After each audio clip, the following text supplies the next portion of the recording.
ఏహే జాతీయ పార్టీలేంది వయ్యా జాతీయ పార్టీలు ఊ అంటే ఢిల్లీ కురకాలే పేరు ఇల్లది పెత్తనం వాళ్ళది. తెలంగాణకు బీఆర్ఎస్ పార్టీ శ్రీరామ రక్ష అని గులాబీ లీడర్లు దినాం చెప్పే మాట వాజీవే. బీజేపీల కాంగ్రెస్ల ఏది డిసైడ్ చేయాలన్నా ఎవలకు ఏ పదవి రావాలన్నా హైకమాండ్ పెద్దలదే ఫైనల్. అదే కారు పార్టీలా అంతా కేసీఆర్ సరే డిసైడ్ చేస్తాడు. ఇట్లా చెప్పుకుంటే అంత మంచిగానే ఉన్నది కానీ ఇప్పుడు పార్టీ కథ ఎట్లున్నదో చూడుండ్రి జరా. ఇంకా దాసులు లేదు మూసులు లేదబ్బా. గులాబీ పార్టీల గ్రూప్ ల జోరుంది. రామన్న, కవితక్క, నడుమిట్ల హరీష్ అన్న ముగ్గురు ఒక్క కాడ అవుపడతలేరు, ఒక్క మాట మాట్లాడతలేరు. ఎవల మాట ఆల్లదే, ఎవల లెక్క ఆల్లదే. 25 ఏళ్ల పండుగతోటి పార్టీకి పతారు ఎంత పెరిగిందో గాని పెత్తనాల పంచాదులు బాగా జాబ్తో బయటపడబట్టే.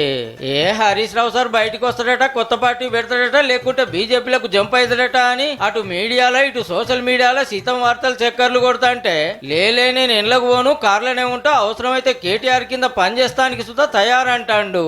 కేటీఆర్ గారికి నాయకత్వం అప్పచెప్తే స్వాగతిస్తాను. డెఫినెట్ గా ఐ కోఆపరేట్. లెక్కకైతే కేసీఆర్ తర్వాత హరీష్ రావు సారే పార్టీలో సీనియరు. పార్టీ పెట్టినప్పటి సందుండి ఎన్నో మాటలు ఆపతికెళ్లి బయటపడేసి ట్రబుల్ షూటర్ అని పేరు సంపాదించిండు. అప్పట్లో అమెరికాలో జాబ్ చేస్తున్న రామన్న నడవంతరాన్ని వచ్చి పార్టీ వర్కింగ్ ప్రెసిడెంట్ అయి పెత్తనం చేస్తున్నాడు. ఇక జాగృతి పేరు మీద బతుకమ్మ మాటలతో పతార పెంచుకొని ఎంపీ అయినాక కవితక్క సుధా చిన్నగా రూబడి చూపించింది పార్టీలా. రెండో పారు ఓడినా ఎమ్మెల్సీని చేస్తే ఢిల్లీ లిక్కర్ దందా కేసులో తీఆర్ జైలుకు వాయే. అయితే ఈ నడుమ పార్టీల కొందరు నన్ను నెగ్లనిస్తలేరు, జైలుకు వచ్చింది చాలదా ఇంకెంత సతాయిస్తారని విలేకరులతో చెప్పుకుంటా బాధపడ్డది.